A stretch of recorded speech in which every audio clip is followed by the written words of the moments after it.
Hi students, நான் வெற்றிக்காரக்கட்டிலேருந்து கல்யாணம் பேசுகிறேன். தமிழ்நாட்டில் மட்டும் அண்ணா யூனிவர்சிட்டிக்கு கீழே வந்து கிட்டத்தட்ட 440க்கும் மேற்பட்ட கல்லூரிகள் இருக்குது. சரியா? இதில் டாப் 50 காலேஜஸை வந்து கவர் பண்ணி நம்ம ஒரு சீரியஸ் ஆரம்பிச்சோம் ஸ்டூடெண்ட்ஸ்.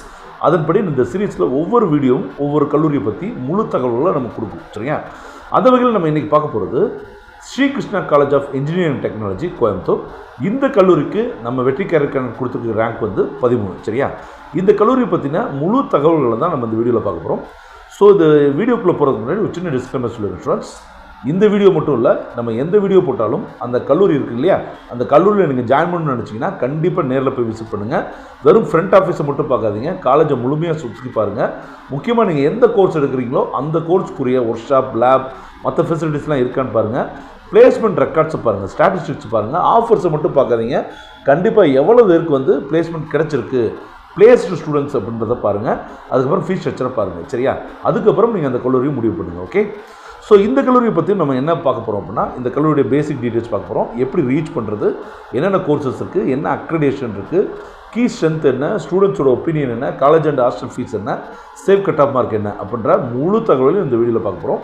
ஸோ இந்த வீடியோக்குள்ளே போகிறதுக்கு முன்னாடி நம்ம சேனலுக்கு இப்போ தான் வந்திருக்கீங்கன்னா கண்டிப்பாக சப்ஸ்கிரைப் பண்ணிக்கோங்க ஸ்டூடெண்ட்ஸ். இந்த வீடியோ உங்களுக்கு யூஸ்ஃபுல்லாக இருந்துச்சுன்னா லைக் பண்ண கிளிக் பண்ணுங்கள், உங்கள் ஃப்ரெண்ட்ஸ்க்கு ஷேர் பண்ணுங்கள். ஏதாவது டவுட்ஸ் இருந்துச்சுன்னா கமெண்ட் பாக்ஸில் கமெண்ட் பண்ணுங்கள். சரியா?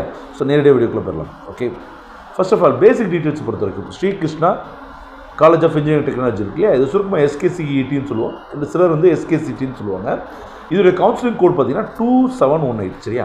இது 1998ஆம் ஆண்டே தொடங்கப்பட்ட ஒரு கல்லூரி. இது ஒரு ப்ரைவேட் அட்டானமஸ் கல்லூரி. சரிங்களா? இதோட அட்ரஸ் வந்து பார்த்தீங்கன்னா குனியமுத்தூர், கோயம்புத்தூர் இருக்குது. இந்த இடத்துல நான் ஒரு விஷயம் சொல்லிக்கிறேன் ஸ்டூடெண்ட்ஸ். என்ன அப்படின்னா, ஸ்ரீகிருஷ்ணா அப்படின்ற பேர்லேயே வந்து 2 கல்லூரி இருக்குது. ரெண்டுமே உங்கள் மேனேஜ்மெண்ட்டில் தான் இருக்குது. அது வந்து ரேங்கிங் பிரகாரம் இந்த கல்லூரி கொஞ்சம் முன்னாடி வந்துடும், அது கொஞ்சம் பின்னாடி வந்துடும். ஸோ கவுன்சிலிங் கோடையும் இந்த அட்ரஸையும் நல்லா ஞாபகம் வச்சுக்கோங்க. சரியா? ஸோ இதோடைய phone number, email ID, website எல்லாமே நம்ம கொடுத்துருக்கோம். நீங்கள் ஸ்க்ரீன்ஷாட் எடுத்து வச்சுக்கோங்க. சரியா? ஸோ இது எப்படி ரீச் பண்ணுறது அப்படின்றத நான் 2 பொசிஷனில் இருந்து சொல்கிறேன். ஒன்று மதுரை, ஸோ டவுன் சவுத்தில் இருக்கிறவங்களுக்கு இது யூஸ்ஃபுல்லாக இருக்கும். இன்னொன்று சென்னையிலேருந்து சொல்கிறேன். சரியா? ஸோ மதுரையிலேருந்து கிட்டத்தட்ட 215 கிலோமீட்டர் இருக்குது. 4லேருந்து 5 மணி நேரம் ஆகும் நீங்கள் போகிற வெஹிக்கிளை பொறுத்து. சரியா? நீங்கள் நேரடியாக மதுரையிலேருந்து கிளம்புனீங்கன்னா நிறையா திண்டுக்கலுக்கு போங்க. சரியா? திண்டுக்கல் போகிற ரூட்டில் போங்க. அதே ரூட்டே கருமாத்தம்பட்டி வரைக்கும் வந்து அதே ரூட்லேயே போங்க. அதாவது நேஷனல் ஹைவே 44. சரியா? கருமாத்தம்பட்டி போயிட்டு அங்கேருந்து சேலம் கோயம்புத்தூர் ஹைவே பிடிச்சி போயிட்டீங்க அப்படின்னா உங்களுக்கு ஈஸியாக வந்து இந்த கோயம்புத்தூர் போகிறதுக்கு உங்களுக்கு நல்லாயிருக்கும். ரோடும் நல்லாயிருக்கும், டோல்ஸ் இருக்குது, கொஞ்சம் குறைவாக தான் இருக்கும். சரிங்களா? ஸோ வேறு ஏதாவது ரோட்ஸ் உங்களுக்கு பெஸ்ட் ரூட்ஸ் இருந்தால் சொல்லுங்கள். நான் பொதுவாக இந்த ரூட்டில் தான் போவேன். ரைட்டா? சப்போஸ் சென்னையாக இருந்தீங்கன்னா நீங்கள் வந்து என்ன பண்ணணும் அப்படின்னா, நேஷனல் ஹைவே 48 வந்து நீங்கள் எடுத்துக்கணும். வெள்ளூர், அதாவது சென்னையிலேருந்து வெள்ளூருக்கு போகிற வழியில் நீங்கள் வரணும். சரிங்களா? இப்போது நேஷனல் ஹைவே 48 நீங்கள் வந்துகிட்டே இருக்கீங்க. சேலம் வந்துடுன்னா நேஷனல் ஹைவே 544க்கு நீங்கள் டைவர்ட் ஆகணும். சரிங்களா? அதாவது ஈரோடு வந்து தாண்டி அவினாஷியை நீங்கள் பிடிச்சிங்க அப்படின்னா கோயம்புத்தூருக்கு நீங்கள் வந்துடலாம். சரியா? ஸோ இந்த ரூட் உங்களுக்கு பெஸ்ட்டாக இருக்கும்னு நினைக்கிறேன். கிட்டத்தட்ட 510 கிலோமீட்டர் இருக்குது. 8 to 9 hours ஆகும் நீங்கள் வர வெஹிக்கிளை பொறுத்து. சரியா? சப்போஸ் கோயம்புத்தூர் வந்துட்டிங்கன்னா, கோயம்புத்தூர் பொதுவாக நம்ம எங்கே வந்து சேருவோம் அப்படின்னா எல்என்டி பைபாஸ் இல்லைன்னா உக்கடம் ஏரியாவில் தான் நம்ம சேருவோம். சப்போஸ் உக்கடம் ஏரியாவில் வந்து ஜாயின் பண்ணிட்டீங்க அப்படின்னா நீங்கள் பாலக்கோடு ரோடு எடுத்துக்கோங்க, நேஷனல் ஹைவே 83. ஸோ அதிலேருந்து போனீங்க அப்படின்னா அந்த ஹைவேல நீங்கள் போயிட்டு இருந்தீங்கன்னா Ukkadam bus stand, Porur bypass இதெல்லாம் தாண்டி போயிடணும். சரிங்களா? தாண்டி போனீங்கன்னா அதே ஹைவேலேயே வந்து பார்த்திங்கன்னா குனியமுத்தூர் ஊர் இருக்கும். ஸோ அங்கே லோக்கலில் யார்ட்டா கேட்டிங்கன்னா இல்லைனா மேப் போட்டு வச்சுக்கோங்க. சரியா? குனியமுத்தூரில் போயிட்டு ஸ்ரீகிருஷ்ணா காலேஜ் அப்படின்னு சொன்னால் எல்லாருக்குமே தெரியும். சரிங்களா? ரெண்டாவது இந்த காலேஜில் வந்து கார் கொண்டு போகிறோமே, எங்கே பார்க் பண்ணுறதுலாம் யோசிக்க வேணாம். பொதுவாக காலேஜில் பார்க்கிங் நல்லாயிருக்கும், பட் இந்த காலேஜில் நல்ல பெரிய பார்க்கிங்கே இருக்கும். சரியா? ஸோ என்னென்ன கோர்சஸ் இருக்குதுன்னு பார்த்தலாம். பிஏ பொறுத்த வரைக்கும் civil, computer science and design இருக்குது. ஸோ இது மேக்ஸிமம் நிறைய காலேஜில் இருக்காது. அதுக்கப்புறம் கம்ப்யூட்டர் சயின்ஸ் இன்ஜினியரிங் இருக்குது. அதுக்கப்புறம் கம்ப்யூட்டர் சயின்ஸ் இன்ஜினியரிங்கில் சைபர் செக்யூரிட்டி இருக்குது. அடுத்து எலக்ட்ரானிக்கல் அண்ட் எலக்ட்ரானிக்ஸ் இன்ஜினியரிங் இருக்குது. எலக்ட்ரானிக்ஸ் அண்ட் கம்யூனிகேஷன் இன்ஜினியரிங் இருக்குது. மெக்கானிக்கல் இருக்குது, மெக்காட்ரானிக்ஸ் இருக்குது. சரியா? பிடெக் பொறுத்த வரைக்கும் ஏஐடிஎஸ் இருக்குது. அதுக்கப்புறம் சிஎஸ்பிஎஸ், அதாவது computer system and business systems, இது வந்து டிசிஎஸ் வந்து பவர்ட் பண்ணுறாங்க. ஸோ அவங்களுடைய லீடர்ஷிப்பில் வந்து இந்த கோர்சஸ் வந்து ரன் ஆகுது. அதுக்கப்புறம் இன்ஃபர்மேஷன் டெக்னாலஜி இருக்குது. சரிங்களா? ஸோ நிறைய கோர்சஸ் இருக்குது இந்த கல்லூரியை பொறுத்த வரைக்கும். சரியா? அக்ரெடிஷனை பொறுத்த வரைக்கும் NAACல, அதாவது நேஷனல் அசஸ்மெண்ட் அண்ட் அக்ரெடிஷன் கவுன்சிலில் A++ கிரேட் வாங்கியிருக்காங்க. அதே மாதிரி இங்கே இருக்கக்கூடிய யூஜி ப்ரோக்ராமில் 7 ப்ரோக்ராம் வந்து NBA அக்ரெடிட் பண்ணது. சரியா? NRF ரேங்கிங்கை பொறுத்த வரைக்கும் 2024 83வது ரேங்க் இருக்காங்க. ஸோ நான் ஆல்ரெடி சொன்னேன் இல்லையா, இது ஒரு டாப் கல்லூரி. நம்ம இந்தியாவில் இருக்குது, தமிழ்நாட்டில் இருக்கக்கூடிய ப்ரீமியர் இன்ஸ்டியூட்டில் எடுத்துட்டிங்க அப்படின்னா இதுவும் ஒன்றா வரும். அதுக்கப்புறம் ரேங்கிங்கை பொறுத்த வரைக்கும் நான் ஏற்கனவே சொல்லிட்டேன். அதே மாதிரி இன்னொன்று பார்த்தீங்க அப்படின்னா அட்டல் ரேங்கிங்கில் வந்து பார்த்தீங்கன்னா கிட்டத்தட்ட 5 ப்ரைவேட் காலேஜஸ் வந்து சூஸ் பண்ணாங்க. அதில் இதுவும் ஒன்று. சரிங்களா? Right. Atal ranking of institution and on innovation and achievements, குறிப்பாக ஏரியா அப்படின்னு சொல்லுவாங்க. இதில் வந்து ஒரு 5 ப்ரைவேட் காலேஜஸில் இதுவும் ஒரு காலேஜாக இடம் பிடிச்சிருக்கு. சரியா? ஸோ ஸ்டூடெண்ட்ஸ் என்ன சொல்லியிருக்காங்க அப்படின்னு சொல்லி பார்த்தீங்கன்னா பிளேஸ்மெண்ட்ஸ்க்கு வந்து அவங்க கொடுத்துருக்க ரேங்கிங் வந்து 4.2. சரிங்களா? இன்ஃப்ராஸ்ட்ரக்சருக்கு அவங்க கொடுத்துருக்க ரேங்கிங் வந்து 4.4. அஃப்கோர்ஸ் இந்த காலேஜ் வந்து இன்ஃப்ராஸ்ட்ரக்சர் ரொம்பவே ஸ்ட்ராங்காக இருக்கும். ஃபேக்கல்ட்டி எப்படி நடத்துகிறாங்க, கோர்ஸ் கரிக்குலம் எப்படி இருக்குது, ஏன்னா அட்டானமஸ் காலேஜ் இல்லையா, ஏன்னா இந்த கல்லூரியில் இவங்க ஓன் கரிக்குலம் தான் ஃபாலோ பண்ணுறாங்க. அதுக்கு 4.1 இருக்குது. க்ரௌட் அண்ட் கேம்பஸ் லைஃப்பை பொறுத்த வரைக்கும் நல்ல ரேங்கிங் கொடுத்துருக்காங்க. வேல்யூ ஃபார் மணி என்ன அப்படின்னு கேட்டிங்கன்னா 4.0. சரி, அவுட் ஆஃப் 5 அப்படின்னு கொடுத்துருக்காங்க. சரியா? ஸோ கீ ஸ்ட்ரென்த் என்ன அப்படின்னு பார்த்தீங்கன்னா ஏஐசிடியோட ஐடியா லேப் வந்து எஸ்கேசிடியில் ஃபஸ்ட்டு இன்ஸ்டால் பண்ணியிருக்காங்க. அதே மாதிரி வந்து பார்த்திங்கன்னா நேஷ்னல் லெவல் அல்லது இன்டர்நேஷ்னல் லெவலில் இருக்கக்கூடிய ஹேக்கத்தான்ஸ் வந்து எஸ்கேசிடியே வந்து பார்த்திங்கன்னா நிறைய இடத்துல நிறைய நேரம் வந்து ஹோஸ்ட் பண்ணியிருக்காங்க. சரியா?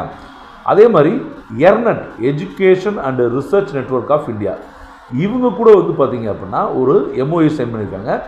இந்த எர்நெட் அப்படின்றது என்ன அப்படின்னா ஒரு autonomous science society of ministry of, அதாவது நம்ம இந்தியன் கவர்மெண்ட்டில் தான் இருக்குது, பட் அட்டானமஸ் பாடி. சரியா? ஸோ இவங்க கூட வந்து ஒரு எம்ஓயு சைன் பண்ணியிருக்காங்க. சரியா? இது வந்து படிக்கக்கூடிய பசங்களுக்கு நிறைய விதமான ஒரு கிளியர் விஷனை கொடுக்கும். சரிங்களா? அதே மாதிரி வந்து இன்னொரு எம்ஓயு வந்து பார்த்திங்கன்னா NITTTR இவங்களோட சைன் பண்ணியிருக்காங்க. இது மினிஸ்ட்ரி ஆஃப் எஜுகேஷன் கீழே இருக்குது. அதே மாதிரி நாஸ்காம், நீங்கள் நம்ம வீடியோலேயே நாஸ்காமுடைய ஆர்டிகல்ஸ் வந்து நம்ம படிச்சிருக்கோம். சரியா? அவங்க கூட வந்து பார்த்திங்கன்னா ஒரு எம்ஓயு சைன் பண்ணியிருக்காங்க. அது போக வந்து சிரோ அப்படின்னு சொல்லி department of scientific and industrial research DSIR. சரிங்களா? இவங்களுக்கு கீழே வரக்கூடிய சிரோ அப்படின்ற அமைப்போட இது ஒரு அட்டானமஸ் பாடி தான். இது கூட வந்து பார்த்திங்கன்னா எஸ்கேசிடி ஒரு எம்ஓயு சைன் பண்ணியிருக்காங்க. ஸோ ஸ்டூடெண்ட்ஸ்க்கு வந்து நிறையா வந்து என்ன கிடைக்கும் அப்படின்னு கேட்டிங்கன்னா ஒரு ஸ்கோப், ஃப்யூச்சரை பற்றின ஒரு ஸ்கோப் கிடைக்கும். சரியா? காலேஜ் ஃபீஸ் ஸ்ட்ரக்சரை பொறுத்த வரைக்கும் இது ஆல்ரெடி நான் சொன்ன மாதிரி ஒரு ப்ரீமியம் இன்ஸ்டியூட் தான். ஸோ ஃபீஸ் ஸ்ட்ரக்சர் ஓரளவுக்கு கொஞ்சம் கூட தான் இருக்கும். என்னை பொறுத்த வரைக்கும் சொல்கிறேன், நிறைய பேர் இந்த காலேஜ் சீட் கிடைக்கிறது போராடுறாங்க. So college fees all included வந்து பார்த்திங்கன்னா 1.5 lakhs per annum வந்துடும். அதுமாதிரி ஹாஸ்டல் ஃபீஸ் வந்து பார்த்திங்கன்னா மெஸ் பில் எல்லாமே சேர்த்திங்கன்னா கிட்டத்தட்ட 1,50,000 1,80,000 வரைக்கும் வரும் அப்படின்றத தெரிஞ்சுக்கணும். சரியா? ரைட். பிளேஸ்மெண்ட் எப்படி சார் இருக்கும் அப்படின்னு கேட்டிங்கன்னா நம்ம 2023 2024 பார்க்கலாம். நம்பர் ஆஃப் கம்பெனிஸ் வந்து பார்த்திங்கன்னா 2023 232 வந்திருக்காங்க. அதுவே 2024 186 தான் வந்திருக்காங்க. அஃப்கோர்ஸ் இது இந்த கல்லூரிக்கு மட்டும் இல்லை, பெரிய பெரிய கல்லூரிக்கு எல்லா கல்லூரிகளுக்குமே வந்து பார்த்திங்கன்னா நம்பர் ஆஃப் கம்பெனி விசிட்டர் வந்து கொஞ்சம் கொஞ்சமாக குறைஞ்சிட்டே இருக்குது. அதே மாதிரி ஹையஸ்ட் பேக்கேஜும் பாருங்களேன் 2023 வந்து 95 lakh per annum வந்து கொடுத்துருக்காங்க. CTC தான் அது. அதே மாதிரி இந்த வருஷம் பார்த்திங்கன்னா 2024 51 லட்சம் தான். சரியா? ஆவரேஜ் பேக்கேஜ் வந்து இம்ப்ரூவ் ஆகிருக்கு. ரைட்டா? கடந்த வருடம் 6 lakh per annum, இந்த வருடம் 6.2 lakh per annum. அதாவது நான் சொல்கிறது மீன் வேல்யூ இல்லை, ஆவரேஜ் வேல்யூ. ஸோ ஓரளவுக்கு வந்து 6.2னா அப்ராக்சிமேட்டாக ஒரு மாதத்துக்கு 50,000 வரைக்கும் வருது. ஸோ நல்லா கொடுத்துருக்காங்க. பிளேஸ்மெண்ட் ரெண்ட் வந்து பார்த்திங்கன்னா 2023 2024 கம்பேர் பண்ணும்போது கொஞ்சம் குறைஞ்சிருக்கு. ஏன் அப்படின்னு கேட்டிங்கன்னா அது உங்களுக்கு தெரியும், டிமினிஷிங் ரேட் ஆஃப் பிளேஸ்மெண்ட்ஸ் வந்து தான் காரணம். இது வந்து இந்த கல்லூரிக்கு மட்டும் இல்லை, எல்லா கல்லூரிக்கும் இருக்குது. ஸோ கடந்த வருடம் 97%, இந்த வருடம் வந்து 91% கிடச்சிருக்கு. சரியா? ஸோ சேஃப் கட் ஆஃப் வந்துடலாம் ஃபார் கம்ப்யூட்டர் சயின்ஸ் இன்ஜினியரிங். ஓசிக்கு 193 எடுக்கணும், பிசிக்கு 191 எடுக்கணும், பிசிஎம்க்கு 188, MBC also 188, SC students 170, ST students 161. சரியா? இந்த கட் ஆஃப் எடுத்துட்டிங்கன்னா கண்டிப்பாக இந்த கல்லூரியில் சிஎஸ்சி எடுத்துடலாம். ஸோ உங்களுக்கு இந்த வீடியோ யூஸ்ஃபுல்லாக இருக்குன்னு நினைக்கிற ஸ்டூடெண்ட்ஸ் யூஸ்ஃபுல்லாக இருந்துச்சுன்னா லைக் பண்ணி கிளிக் பண்ணுங்கள். உங்கள் ஃப்ரெண்ட்ஸ்க்கு கண்டிப்பாக ஷேர் பண்ணுங்கள். வேறு ஏதாவது டவுட்ஸ் இருந்துச்சுன்னா தாராளமாக கமெண்ட் பாக்ஸ் கமெண்ட் பண்ணுங்கள். அடுத்த வீடியோஸ் சந்திப்போம். நன்றி, வணக்கம், பை.